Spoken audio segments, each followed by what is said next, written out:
नमस्कार दोस्तों, आज की इस वीडियो में मैं आपको मेरा जेड प्लांट दिखा रहा हूँ। 2 साल पहले मैं इस प्लांट की छोटी सी कटिंग लेकर आया था और उस छोटी सी कटिंग से देखिए कितने सारे पौधे बन गए हैं।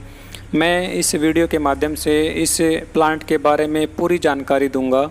मैं आपको बताऊंगा कि इस प्लांट की कटिंग को कब लगाया जाता है, किस प्रकार की मिट्टी में इसको लगाते हैं और इस प्लांट की कैसे देखभाल करें कि ये पौधा घना बन जाए।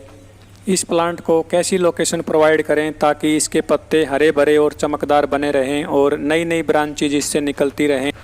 यदि हम इस प्लांट के लिए कुछ ज़रूरी बातों का ध्यान रख लें तो ये प्लांट हमेशा अपने गार्डन में हरा भरा और चमकदार बना रहेगा और ये पौधा कभी भी नहीं सूखेगा। अलग अलग टेम्परेचर और क्लाइमेट कंडीशंस के अकॉर्डिंग हमें इस प्लांट की देखभाल करनी होती है। तो चलिए दोस्तों, वीडियो शुरू करते हैं और इस प्लांट के बारे में पूरी जानकारी लेते हैं। सबसे पहले तो इस प्लांट को जान लीजिए कि ये एक सैकुलेंट होता है। सैकुलेंट वो प्लांट्स होते हैं जिनके पत्तों में पानी होता है और उनको कम पानी की आवश्यकता होती है। इसलिए यदि आप इस प्लांट में रेगुलर और वाटरिंग करते रहोगे तो ये प्लांट सूख जाएगा। यदि आपको पौधों में पानी देने की आदत है तो इस प्लांट को थोड़ा दूर ही रखिए। इस प्लांट में जितना आप कम पानी दोगे उतना ही ये हेल्दी रहेगा। ये जो पौधे आप देख रहे हैं ये केवल 2 ही गमलों में लगे हुए हैं और इतने फैल गए हैं। एक तो 8 इंची साइज के सीमेंट के गमले में लगा हुआ है और एक प्लास्टिक की कैन में लगाया हुआ है और इसकी ब्रांचेस देखिए कितनी फैल गई हैं। इन पौधों को घना बनाने के लिए हम इन प्लांट्स की पिंचिंग करते हैं। पिंचिंग में इसकी ब्रांचेज को 2 या 3 इंच तक काट दिया जाता है। जिस ब्रांच को काटा जाता है उस ब्रांच से 2 या 3 नई नई ब्रांचेज निकलती हैं। इस प्रकार ये पौधा घना बन जाता है। इस प्लांट में जितना अधिक पिंचिंग करोगे उतनी ही इसकी नई नई ब्रांचेज निकल के आएंगी और इन सभी ब्रांचेज की रेगुलर ग्रोथ होती रहती है। ऐसा नहीं है कि किसी एक ब्रांच की अधिक ग्रोथ होगी और नेक्स्ट ब्रांच की कम ग्रोथ होगी। इन प्लांट्स में सभी ब्रांचेज की एक साथ रेगुलर कंटिन्यू ग्रोथ होती रहती है। ये प्लांट इतना फैल गया है कि इसने गमले को ढक लिया है। अब मैं इसको नज़दीक से दिखाता हूँ। ये देखिए, ये 8 इंची सीमेंट के गमले में लगा हुआ है और इसकी बाहर कितनी ब्रांचेज निकल गई हैं और ये इतना घना बन गया है। जेड प्लांट को जब एक बार किसी गमले में लगा लिया जाता है तो उसकी बार बार रिपोर्टिंग करने की आवश्यकता नहीं होती। 2 साल पहले मैंने इसकी 1 या 2 कटिंग इस गमले में लगाई थी और ये गमला 8 इंची साइज का है।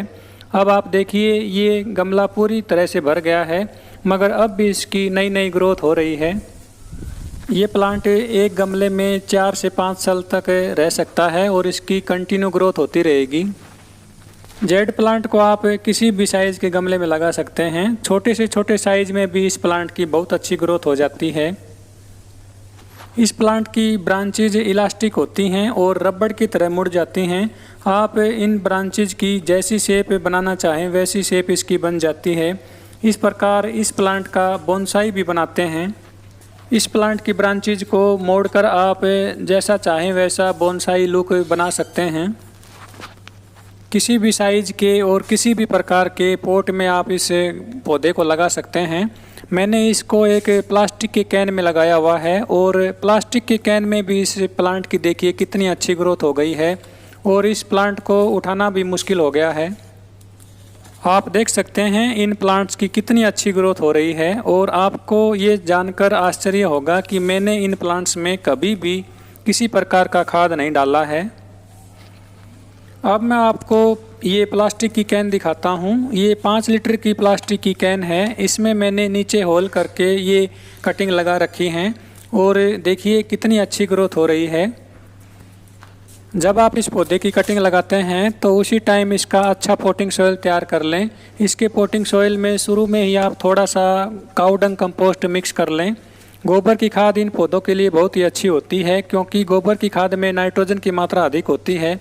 जितना इन पौधों को नाइट्रोजन मिलता है उतनी ही इनकी अच्छी ग्रोथ होती रहती है। जब आप इनका अच्छा पोटिंग सॉइल तैयार कर लेते हैं तो उसके बाद इनकी एक अच्छी लोकेशन का भी विशेष ध्यान रखना पड़ेगा। आप इन पौधों को ऐसी जगह रखिए जहाँ पे फिल्टर्ड सनलाइट इन पौधों को मिलती रहे। सर्दी के मौसम में तो आप इन पौधों को 4 से 5 घंटे की डायरेक्ट सनलाइट में भी रख सकते हैं। मगर अब मई जून की तेज़ धूप और गर्मी में इन पौधों को डायरेक्ट सनलाइट से बचाना होगा। ऐसी लोकेशन में इनको रखिए जहाँ पे फिल्टर्ड सनलाइट इनके ऊपर गिरती रहे। गर्मी के मौसम में आप इन प्लांट्स को किसी बड़े पेड़ के नीचे रख सकते हो। अधिक गर्मी के मौसम में इन पौधों को बचाने के लिए कई दोस्त इनको इंडोर रख देते हैं। इंडोर ऐसी लोकेशन में रख दिया जाता है जहाँ पे बिल्कुल भी सनलाइट इनको नहीं मिलती है। यदि इस प्रकार की लोकेशन में इनको रख दिया जाएगा तो इनके पत्तों की चमक कम हो जाएगी और इनकी ग्रोथ रुक जाएगी और धीरे धीरे ये पौधे सूखने लगेंगे। गर्मी के मौसम में हमें इन पौधों को डायरेक्ट सनलाइट से तो बचाना है, मगर हमें इनको ऐसी लोकेशन में रखना है जहाँ पे ब्राइट लाइट आती हो। इनके पत्तों को देखकर आप अंदाज़ा लगा सकते हैं कि आपका ये प्लांट हेल्दी है या नहीं है। यदि इनके पत्ते चमकदार और मोटे साइज के हैं तो ये पौधे हेल्दी हैं। यदि इनके पत्ते पतले हो गए हैं और ब्राउन कलर के हो गए हैं तो इनकी ग्रोथ कम हो गई है और ये अधिक गर्मी में रखे हुए हैं। मैं इस प्रकार इनको उठाकर इनकी लोकेशन को चेंज करता रहता हूं और ये पौधे हेल्दी रहते हैं। नवंबर, दिसंबर, जनवरी और फरवरी के 4 महीनों में इन पौधों की ग्रोथ रुक जाती है और ये पौधे डोरमेंसी में चले जाते हैं। डोरमेंसी के इस पीरियड में इन पौधों को सर्दी के मौसम में बचाना पड़ता है और इनकी कटिंग नहीं लगती है। मार्च से लेकर अक्टूबर तक इन पौधों की आप कटिंग कभी भी लगा सकते हैं और ये पौधे इस टाइम पीरियड में अच्छी ग्रोथ करते रहते हैं। इस प्रकार मेरी बताई गई कुछ बातों का ध्यान रखिए और इन पौधों की कटिंग लगाते रहें और एक पौधे से कई पौधे बनाते रहें। यदि आपको इस चैनल की वीडियोज अच्छी लगती हैं तो चैनल को लाइक एंड सब्सक्राइब ज़रूर कर लें। वीडियो में लास्ट तक बने रहने के लिए आप सभी दोस्तों का बहुत बहुत धन्यवाद। Thank you.